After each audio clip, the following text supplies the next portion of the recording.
starting in a few seconds. I'm talking to myself here. I'm not talking to you. You're already talking. Yeah. Blah, blah, blah, blah, blah. Yeah, I noticed the sound is low in the first few seconds. But anyway.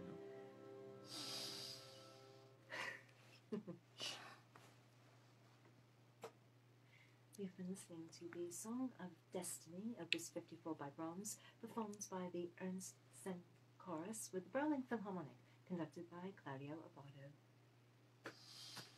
我哋啱啱欣賞過布拉姆斯嘅《命運之歌》，作品編號54，為大家演奏嘅有安息特神父合唱團同埋柏林愛樂樂團，由阿巴道指揮。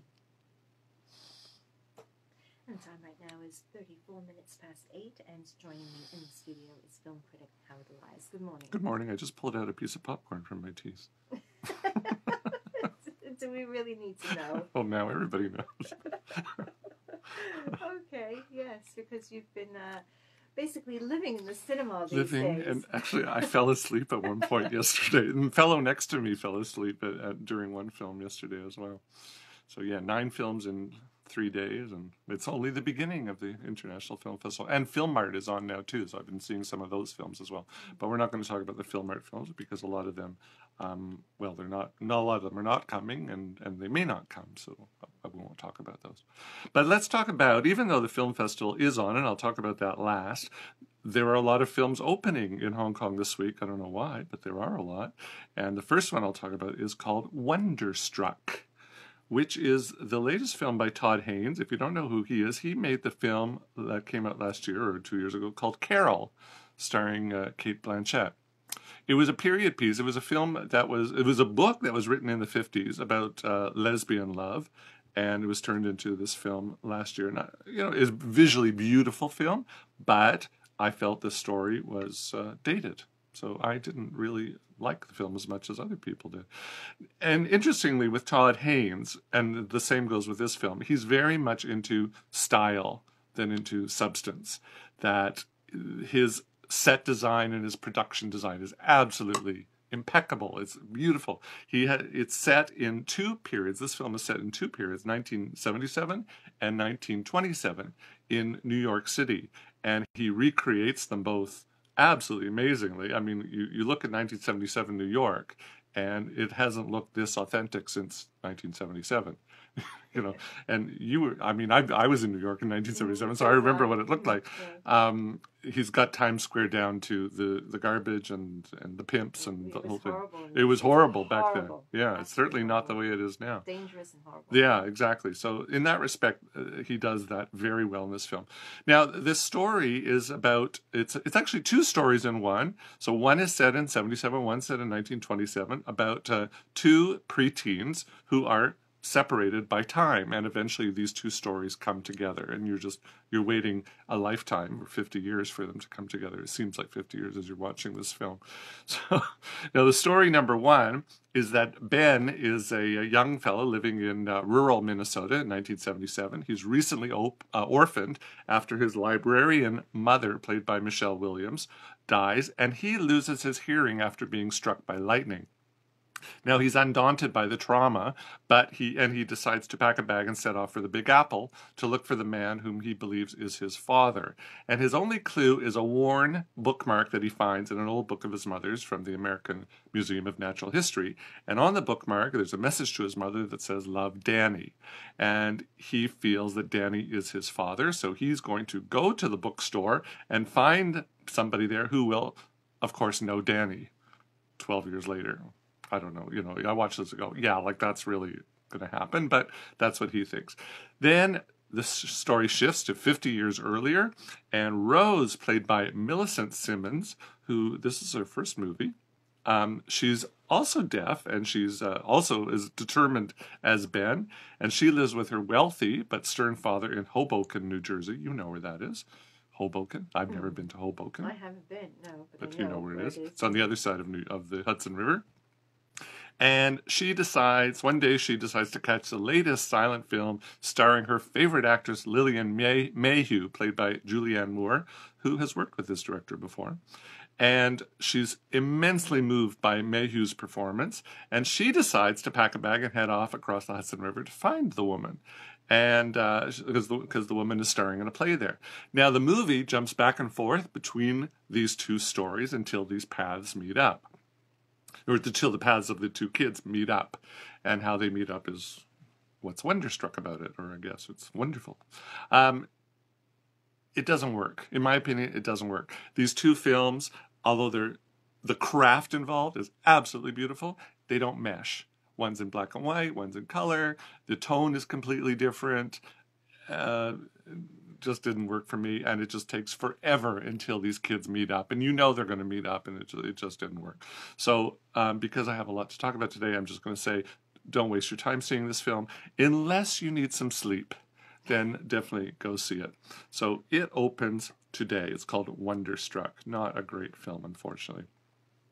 Second film I'm going to talk about is called Unsane. Not insane, but Unsane. Now, this is Steven Soderbergh's latest film, and if you know Steven Soderbergh, he does indie and edgy films. He also does some commercial ones like the Ocean's 11, 12, and 13 trilogy. He did last year's film Logan Lucky, which was actually, I like that film. He's done the TV show The Nick, which unfortunately only lasted 2 seasons. It was a wonderful show. Did you ever see The Nick? No. Fabulous show. And of course, he might be most famous for Sex, Lies, and Videotapes, his first big commercial hit. Remember that one? No, I didn't see it, but I remember the title. Yeah, it was a fabulous film. So when it was announced last July that he secretly shot a film entirely on an iPhone 7 Plus, no commercial plugging here, so let's just say smartphone, you can edit out and post-production. It's live radio. But, so we know that this is what's done in the industry now. That's right. It's very, very interesting. Yeah. Actually. So it's we would expect, it didn't raise a lot of eyebrows. But you know what? He wasn't the first filmmaker to shoot a film on his smartphone. Teenagers all over the world do this. There's film festivals dedicated to this format. And he wasn't even the first big filmmaker to do this, because Sean Baker. So does it matter that you have to mention it? I mean, I'm not talking about you personally, but I mean that people have to know that it was done on a smartphone, being that so many people do this these days. Yes. I'll get to that. Please do. Yeah. I'm curious. No, but I just wanted to say that the honor of having the first big film shot on a smartphone was done by Sean Baker, who is coming to the Hong Kong International Film Festival. He probably is in town already, because he's got the film The Florida Project, which is playing there. So that's why I mentioned Sean Baker. Okay, so why is this important? Well, it actually works with this film, because this is it's his own spin on B-movie thrillers. It's a psychological thriller about a woman who thinks she's being stalked. She goes to a counselor and unwittingly enrolls herself in a what's the word I want to say? That she checks herself in to a mental health center for observation for 24 hours. She doesn't realize she signed some perfunctory paperwork. Doesn't realize that she signed herself up for this, and what ends up happening is 24 hours stretches into 7 days as she bumps up against the other staff and the staff at the facility and the other patients. And to make matters worse, she thinks that her stalker is one of the orderlies. So it works because there are a lot of close-ups of her face. This is Claire Foy, who was in the wonderful show The Crown. Did you ever see The Crown? Mm-hmm. Yeah, wonderful. She does a fairly good American accent, a lousy Boston accent, because she's supposedly from Boston. She sounds a bit like Katharine Hepburn. So yeah, I think she should have. Yeah, she should have taken lessons from the Affleck brothers, or Mark Wahlberg, or Matt Damon, somebody like that. But who knows? Anyhow, so there's a lot of close-ups of her, and so in that respect, when you have this camera, that's in your hand, you can stick it right up to somebody's face. So it works in that respect. What doesn't work is the script, because it gives away too much far too soon. Because you're wondering, is she crazy or is she not crazy? Because she comes across as sane, but she sees this man who's her stalker working at the hospital, and she thinks that he's trying to get her. And so you don't know if what she's seeing is real or if it's all imaginary. So that's the big question of this film. Well, it gives it away too soon, whether she's crazy or not crazy, and can she get away or not get away. So that being said, I didn't really enjoy this film as much as I would have liked to have enjoyed it. To me, I was reminded of the old TV show, The Twilight Zone, from the 50s and the 60s, the Rod Serling Twilight Zone, where it was like real rich psychodrama, and you had people who were in situations that were, not unsimilar to this, and you're watching this show thinking, are they crazy, are they not crazy? And you really don't know until the 29th minute of a 30-minute episode, or the 23rd minute of a 24-minute episode. So this one, you're told too much. So, it didn't quite work for me. It's I would say it's a C+B movie at best. So, not great. So, if you want to see it, go see it. Not great. The film I think you should see this week is a Taiwanese film called Turn Around. My computer is trying to find my notes here, so we'll just... So in English it's called Turn Around. In Chinese it's called 老师你会不会回来? So teacher, will you be back? Will you come back? Now, this is very interesting that at 1:49 in the morning local time on Tuesday, September the 21st, 1999, central Taiwan was rocked with a magnitude 7.3 earthquake. Now, that earthquake came to be known as the 921 or the Gigi earthquake. This is a true story. And it was one of the most powerful tremors ever recorded on the island, and one of the most devastating since a 1935 earthquake hit in nearby Miaoli. This hit in Nantou County, which is in the center of the island. Now, with this earthquake, close to 2,500 people died, over 11,000 more were severely injured, and more than 100,000 buildings were either completely destroyed or severely damaged. And for the little towns and villages that dot the mountainsides, it was devastating because families were decimated, homes crumbled, power lines fell, roads heaved and buckled, and the people were cut off from the rest of the country. It was really a huge tragedy. And the schools became rubble heaps, forcing the students to learn in makeshift shelters outside until new buildings could be put up.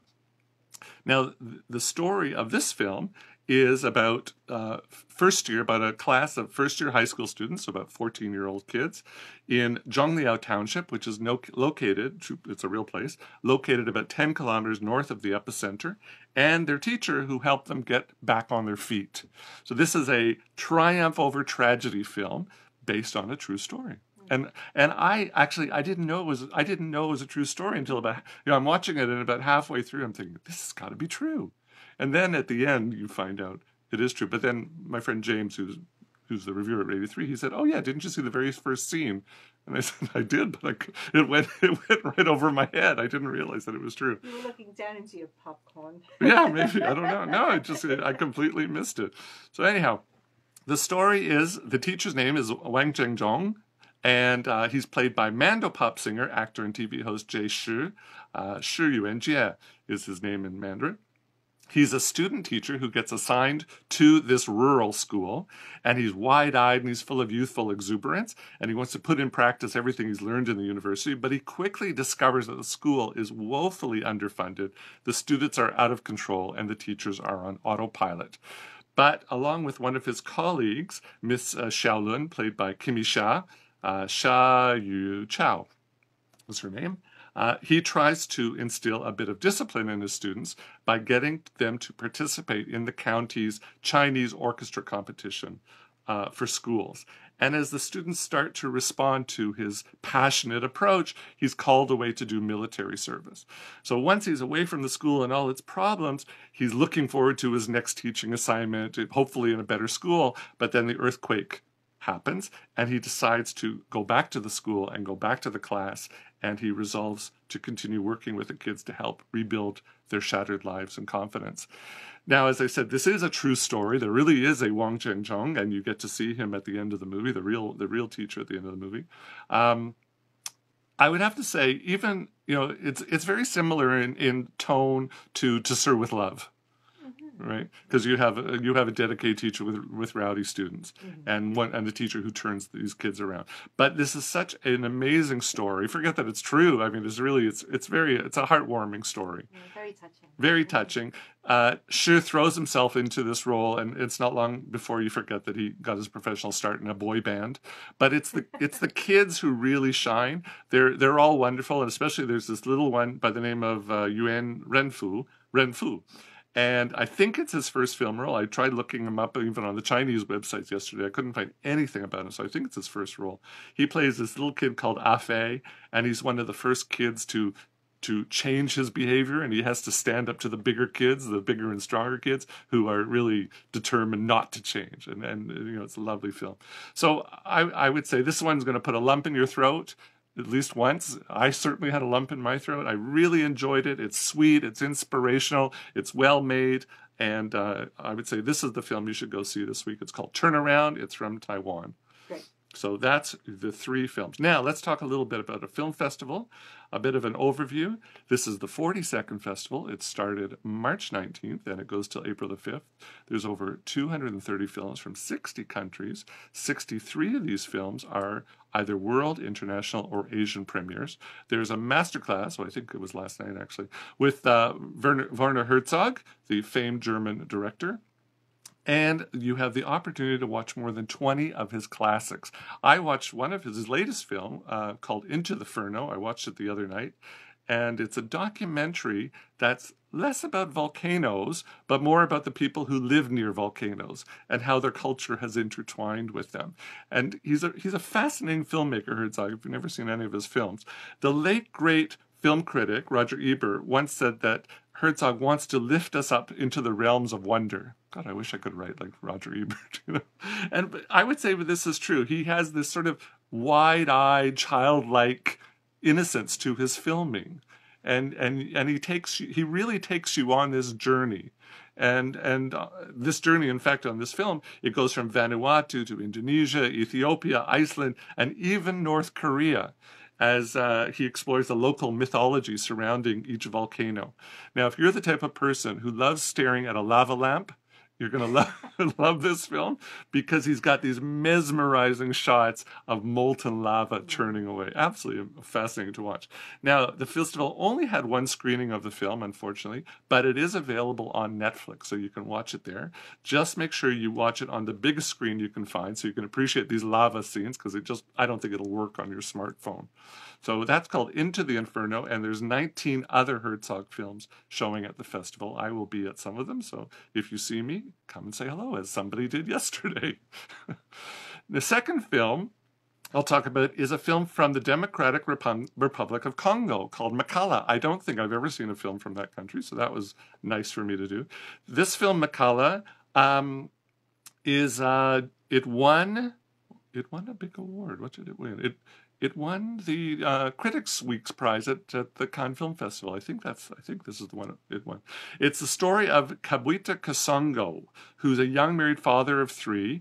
He's very poor, as you can imagine. He decides to chop down a tree in a nearby forest, burn it for charcoal, and then carry it on his bicycle 50 kilometers to the nearest city where he can fetch a good price for it. And his goal is, with the money that he earns, he wants to buy some corrugated steel roofing sheets so that he can build a proper house for his family. And unfortunately, it's not as easy as he thinks it is. And his fate has to carry him through the ordeal. It's a real road trip, this film, and at times, I'll admit, it's a little bit slow. But it's a fascinating look at the Democratic Republic of Congo and life there, and somebody seems to be a nice guy, a good man. And does it have a happy ending? I'm not going to tell you. You have to say. Now I already saw it, but there's a second screening on April the 4th on Wednesday. So check it out, called Makala. The next film is a French film called Les Gardiens, feminine form of the noun. English, it's called The Guardians. And it's set in France in World War I. Now, this was a time when all the men, able-bodied men, went off to war, and the women had to be the guardians of the farms. So in this story, Hortense, played by Nathalie Baye, who was in Only the End of the World, which I reviewed on this show, she looks after her family's farm along with her married daughter Solange. As I said, all the men have gone off to war, including Hortense's 2 sons and Solange's husband. And even though they are extremely hardworking, there's some amazing scenes of them working in the fields. They do everything there. She decides she needs extra help around the farm for the harvest period. So she hires Francine, a 20-year-old orphan. And Francine proves her worth right away, so Hortense decides to keep her until the war ends. But when one of her sons, George, comes home on leave, he and Francine hit it off.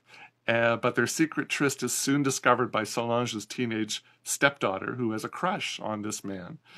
So seeing that she's losing control of not only her son, but of her daughter and everybody else in her family, Hortense decides to make some radical decisions that affect everyone. So very good film. It's directed by 3 times Cannes Film Festival Award winner Xavier Beauvois. So I've already seen it. There's a second screening on April the 5th, next Thursday. So check it out, called The Guardians. Last film, see, I am going to do this. I know you're giving me dirty looks and all that sort of stuff, but I am going to do it. The last film I want to talk about is a German film called In the Gängen, or In the Aisles. It stars Sandra Hüller, who was in Toni Erdmann, the star of Toni Erdmann. And this is billed as a comedy, but it's not really a comedy. It has its serious moments as well. And it's about Christian, who's played by Franz Rogowski, who's also in another film at the festival called Transit. He's a quiet young man who has a past, and he lands a job as a shelf stacker at an Aldi-like superstore under the apprenticeship of Bruno, an employee in the store's beverages section who's nearing retirement. Now, although Christian keeps pretty much to himself, he does prove himself to be a good employee, and Bruno teaches him how to use a forklift, which is like the nirvana. That's the big job there, if you can drive a forklift. Now, one day, Christian notices Marion, played by Sandra Hüller, who works in the confectionery aisle in the next confectionery section in the next aisle, and she flirts with Christian. He's interested, but he struggles to find the right words to say. So, as I said, this is a comedy. It's not really a laugh-out-loud comedy the way Toni Erdmann was. It has some serious moments, but good performances, good story. It's called In the Aisles. It's screening again on April the 3rd, which is a Tuesday. So check it out, and I will be at the festival pretty much almost every day over the next week and a half. So, if I sit down next to you, as I did yesterday, next to a nice Chinese man who recognized me or recognized my voice, say hello. And that's it. I did it. Okay, thank you very much. All right. Howard Elias, thank you. All right.